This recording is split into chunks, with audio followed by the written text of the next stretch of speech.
This weekend marks the release of Spider-Man Maximum Venom, the promo art of which, done by Patrick Brown, is what inspired all of the Venomized episodes I've been doing over the last few months. So to celebrate its release, I figured I should do a Venomized episode that has probably been the most requested one in the comment sections, and that's taking 6 members of DC's Justice League and giving them symbiote alien-style redesigns. I also wrote and formatted the story behind this one as a sort of story/lore of 6 symbiotes making their way to DC's Earth in the hopes of finding powerful hosts. So I guess it's technically not Venom, but it's members of his species. And admittedly, this episode's also inspired by the fact that a lot of people pointed out that I've been neglecting DC Comics characters. So this episode and Monday's episode are both going to be DC related. And if that idea gets you excited at all, make sure to leave a like. Look, I really don't like asking, but it helps with algorithm stuff, and it encourages me to do more episodes like this. So if you want more like this, likes help. But anyway, let's get on to this weird story and hopefully cool redesigns. Unbeknownst to the heroes and governments of Earth, the last time a space shuttle had re-entered Earth's atmosphere, it brought along 6 stowaways. A group of Clintar had crawled onto the ship with the intention of finding compatible hosts on Earth. Each had different desires and hopes for their hosts' abilities and attitudes. These are the stories of who they each found. The first symbiote to find a host was Wretch. Despite many symbiotes seeking to create a positive bond with a host, Wretch was simply power-hungry. He'd spent his whole life seeing through the hive mind memories of his kind that any species they'd tried to bond with feared and always tried to reject the Clintar initially. And those who bonded with a Clintar were often feared or outcast from their society. Wretch had no hope that his kind would ever be accepted by the galaxy, despite them largely having a positive effect for their hosts. Wretch saw no host as worthy of his partnership and decided his kind should dominate, not collaborate. He just needed a strong enough host and he could make the Clintar rulers of the galaxy instead of unappreciated assistants. Luckily, Earth was home to a host that Wretch deemed a perfect fit for him. It took time, but Wretch managed to get to the Man of Steel in Metropolis by forcing some lesser hosts to commit crimes and lure out Earth's Superman. Wretch latched onto his new host and immediately started transforming his body. He enhanced the being's strength, lessened his vulnerabilities to magic and radioactive space debris, and altered his costume to appear more in line with what Wretch saw as a fitting look for an overlord. And Superman's abilities and physiology, such as his heat vision, meant that Wretch's inherent weaknesses as a symbiote were lessened. Together, they could truly be a tyrannical god, but as the mental link was made between Wretch and Clark Kent, Wretch started to see all of the memories and thoughts and emotions of the Man of Steel. The purity of Clark Kent's heart was so overwhelming. Even Wretch's long, cold demeanor couldn't remain hostile while bonded to such a positive and inspiring host. Someone who believed that anyone deserved a chance at a real life on Earth. Wretch felt something that he hadn't felt since his earliest days of life. Hope.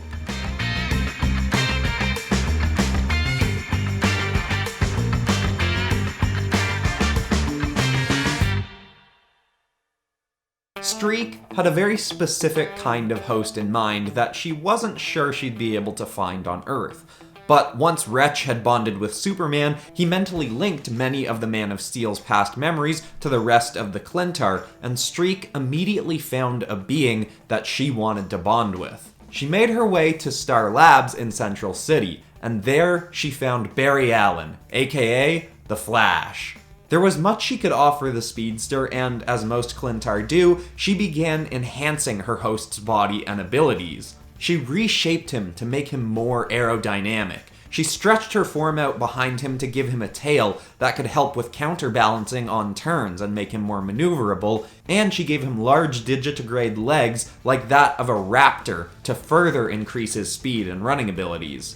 You see, Streak's past host had been a Kinoceleran from the planet Kinet. That was where she discovered her love and obsession with speed, and she took traits from that species as inspiration to enhance Barry Allen. Before these two had bonded, there were debates about who was the fastest being on Earth. There were other speedsters, and the Man of Steel could often hold pace with the Flash, but with Streak's history with super speed species enhancing the Flash's own inherent abilities, no other being on Earth, or possibly in the entire universe, could match the speed of the fastest symbiote alive.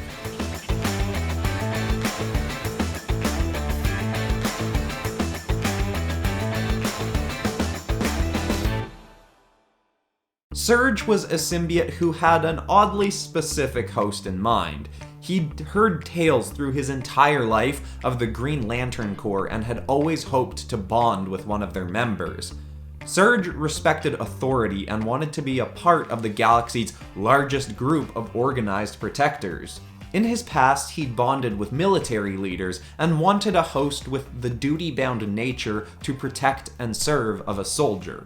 Luckily for Serge, Earth had homed many members of the Green Lantern Corps, but unfortunately, the first few did not have that duty-bound, soldier-like attitude he was looking for. When he tried attaching to both Guy Gardner and Hal Jordan, Serge quickly realized that they were not fitting hosts for him. Their personalities did not line up with his own. But through their memories, he'd seen his perfect host, and he eventually found his way to the Green Lantern, John Stewart. This was one of the Green Lanterns of Earth who had everything Serge desired in a host. Stewart was a military veteran who was currently, while being a superhero, an architect. Both Stewart and his ring were initially hesitant to let the symbiote bond with them, but soon Stewart would grow to trust Serge. Serge enhanced the physical strength of Stewart while also enhancing his mental endurance to improve the length of time he could hold constructs from his ring and increase the size of constructs he could make. He also altered the Green Lantern's suit to make it inspired by US military uniforms that Serge had seen through Stewart's memories. And with all of the memories from the Clintar hive mind combined with the Green Lantern ring, Stewart and Serge now had access to the largest bank of information in existence on the many species of the universe.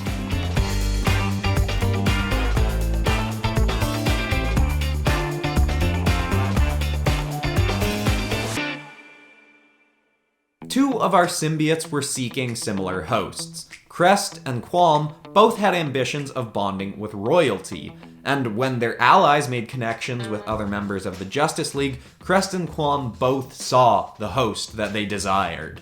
The warrior princess of Themyscira was one of the most powerful and respected royals on Earth, and despite her no longer having any claim to the throne of her homeworld, she still had the attitude and demeanor of royalty that they both desired to bond with. To Qualm's dismay, Crest made it to Wonder Woman first, and Wonder Woman was surprisingly trusting of the symbiote.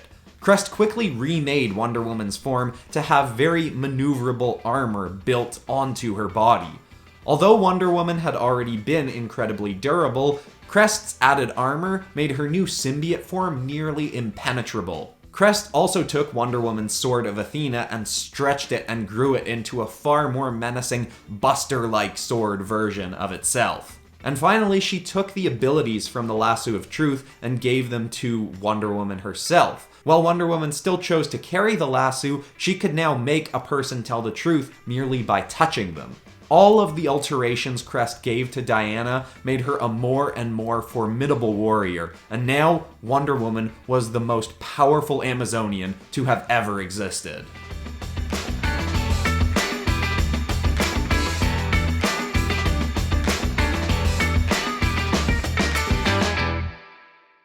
Now, Qualm was somewhat disheartened by not being able to bond with Wonder Woman. He'd craved an attachment to royalty for the inherent respect it would give him. He felt he'd never been given the respect he deserved in his long life, because he was a Clintar who had never actually bonded with a host before. But in the memories the Justice League provided by his fellow Clintar, he found a being of royal blood who he felt he could make an even stronger connection with.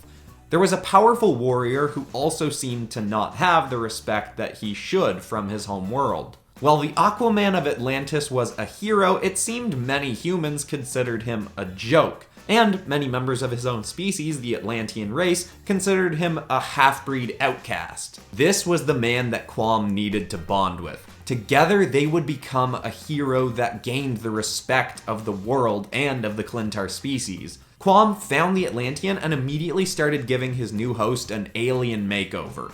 Quam's goal was to make Aquaman menacing and cool by the standards of human society. He took inspiration from other fish creatures of Earth, such as the Trench, to give Aquaman a monstrous face with sharp spikes on the back of his head, replacing his flowing hair. He increased his overall size and gave him long, webbed claws to improve his swimming abilities. He also put a larger emblem on his chest with 4 seaweed-like tendrils that rippled off it and floated around him to give him a more alien and unsettling look.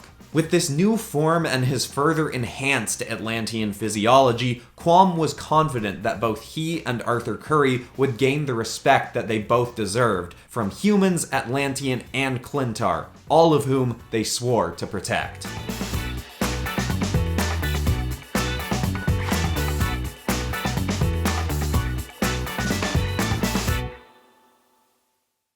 Now, the final Clintar of the group had to search far longer than any of his species mates to find the host he was looking for. Through his fellow Clintar, Vesp had seen many memories of the fabled Batman of Gotham, a mortal man who could hold his own against gods. While it seemed many found him difficult to work with and paranoid, it was clear that he was one of the most brilliant, hardworking, and determined minds on Earth. After months of searching, Vesp finally found the Batcave, lair of the Dark Knight, and Vesp had planned out all of the ways that he could enhance this stubborn warrior to ensure that, despite the Bat's untrusting nature, the two could make a lasting connection. Vesp would turn Batman's cape that he used to glide into bat-like wings that would allow him to fly. He'd give the Bat a menacing Clintar-style face that could further strike fear into the hearts of Gotham's criminals. Vesp would also take all of the Bat's gadgets and tools and put those abilities straight into Batman's arms, allowing him to launch grapple hooks and shoot gas grenades straight out of his biological limbs. Yes, Vesp had big ambitions for his bond, and once the Bat returned to the cave, Vesp latched on to this new host. And Vesp had anticipated hesitation from Batman, and immediately made a mental link before even getting across the Bat's entire body. But this turned out to be a mistake. As Vesp saw into Bruce Wayne's mind, Bruce also saw into Vesp's. He immediately found Vesp's weakness and pulled the device off of his utility belt. He pressed the button on the device and a deafening sound emitted from it. Vesp's crawl across Batman's body stopped and he began to fall away in pain. He blacked out. And when he awoke, he was in a glass case.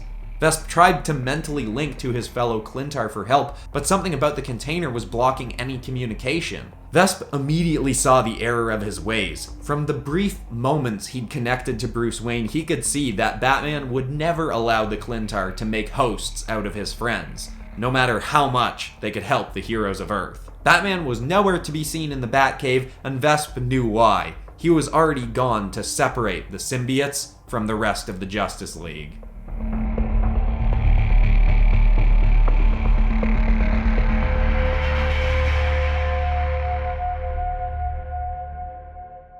So I guess that ending kinda makes it seem like Batman is the bad guy of this story, but to me it didn't really make sense with his character to accept symbiotes taking over the Justice League, even if they were being mostly helpful. But let me know what you all thought, both of the redesigns and the story, in the comments below, and if you've got more characters you want me to Venomize, also let me know down there, or if you've got characters you want me to turn into pretty much anything else. Obviously right now I'm getting a lot of requests for characters to turn into dragons and monsters, because people got super into the Avengers as Dragons episodes last week, and if you like this kind of story and redesign episode, you'll probably enjoy those as well if you haven't seen them. I'll link them in the cards. And of course, as mentioned, Monday's episode is also going to be DC Comics related. I won't tell you what it is, but it's something people have been requesting for a little while. If you want a better hint at it, I always tease the videos in the community posts days before leading up to the video. So make sure you're subscribed and got the bell rung to get notified when that episode drops. Episodes on Fridays and Mondays. Sometimes more than that, but always those two. But that's all for today. I'm Christian Pearson, this has been PopCross Studios, home of the nerdiest art videos on YouTube. Thank you all for watching, and I'll see you all in the next one.